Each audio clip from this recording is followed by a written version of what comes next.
Radhe Radhe, welcome to my YouTube channel. তো সকাল সকাল চলে এসেছি পাখির জন্য এগ ফুড নিয়ে। শরীরটা খুব একটা ভালো না, তাই আজকে ভাবলাম সকাল সকালই দিয়ে দিই এগ ফুডটা, কারণ বেলা হয়ে গেলে খেতে ওরা গরম পড়ে যাবে আর খেতে চাইবে না। ওর জন্য এগ ফুডটা সকাল সকাল দিয়ে দিয়েছি। আজকের মেনুতে আছে হলো তোমার কলমি শাক, শশা, আর হলো ডিম আর সাদা ভাত। এই চারটে উপকরণ দিয়ে আজকের এগ ফুড তৈরি করেছি আমি।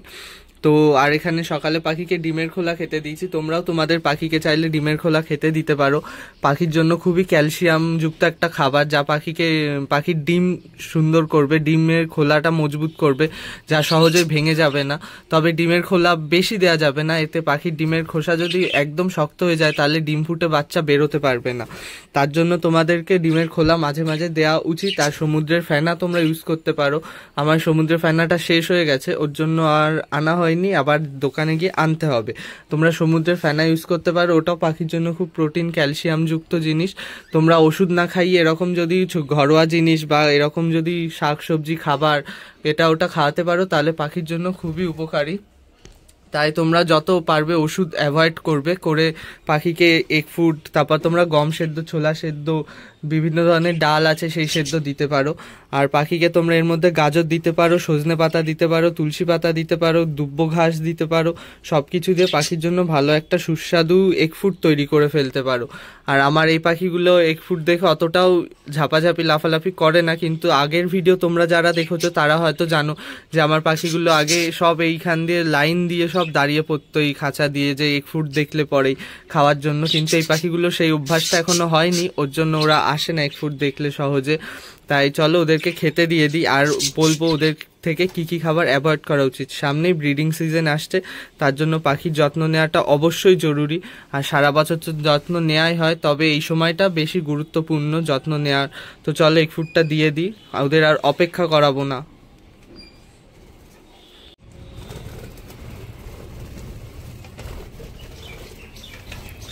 ফুড দিয়ে দিয়েছি, যে সব লাফালাফি করছে। এক হাতে ভিডিও করা আর এক হাতে খেতে দেওয়া প্রচণ্ড চাপের, কারণ ভয় লাগে, কারণ খাঁচার দরজাটা বড়, বেরিয়ে গেলে বাই চান্স। তো এক ফুড দিয়ে দিয়েছি, আর ডিমের খোলাটা দিয়েছি। খাইনি মনে হচ্ছে, ভয় পাচ্ছে, কারণ এই পাখিগুলো কখনো পাইনি সেইভাবে। এই বাচ্চাগুলো ডিমের খোলা, বড় পাখিগুলো খেয়েছে কিন্তু বাচ্চাগুলো খায়নি, ওর জন্য হয়তো নামছে না ভয়তে। ওই যে বড় পাখিটা নামবে। এদের আবার প্রচণ্ড ন্যাকামো আছে, সহজে নামবে না সামনে দাঁড়ালে। আর আমার আগের পাখিগুলো তো তোমরা দেখেছো, মানে থালা দিতে পারি না আর হাতের থেকে খেতে শুরু করে দেয়। এই যে খাচ্ছে।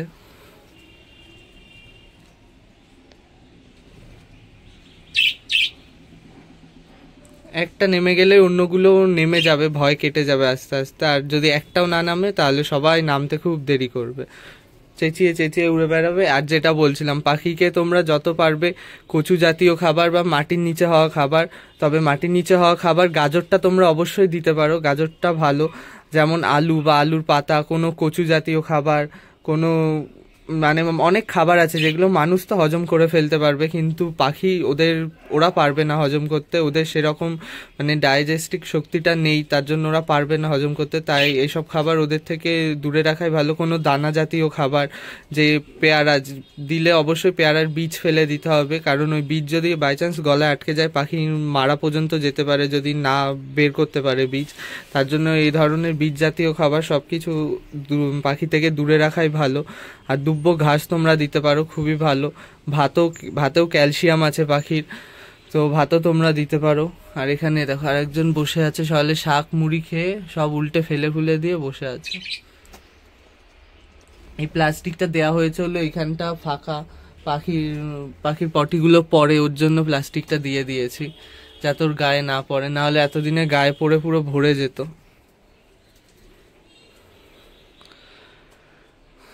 চারজন নেমেছে, ওই কোনায় মেয়ে পাখিটা বসে আছে, মেয়ে পাখিটা নামেনি, আর এরা নেমে গেছে খেতে।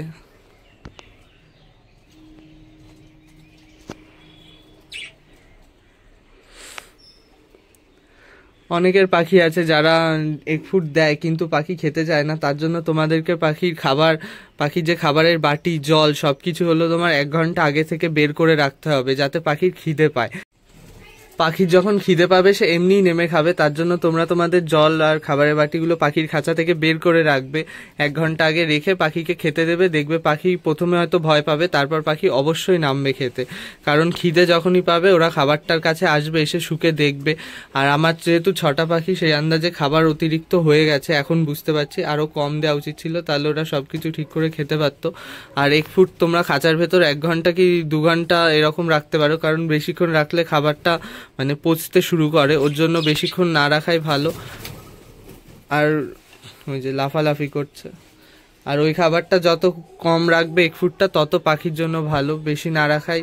1 ঘন্টা 1.5 ঘন্টা বা 2 ঘন্টা অবধি ঠিক আছে, কারণ তারপর খাবারটা হলো ভাতটা সব কিছু হলো নষ্ট হতে থাকে, কেমন নরম নরম হয়ে সব লেগে যাবে, ওর জন্য বেশিক্ষণ না রাখাই ভালো। তাই আমি আজকে সকাল সকাল পাখিকে খেতে দিয়ে দিয়েছি, যাতে আমি মানে বেরোনোর আগে, কাজে যাওয়ার আগে পাখির এই খাবারের ইয়েটা বের করে থুয়ে যেতে পারি, সারাদিন না থাকে। আর সারাদিনে যদি ওই পচা খাবারটাই ওরা খাবে, ওরা খাবারই খাবে না, তাই সেজন্য যাতে ওদের ক্ষতি না হয় তার জন্য আজকে সকালেই দিয়েছি, খাবারটা বের করে রাখবো।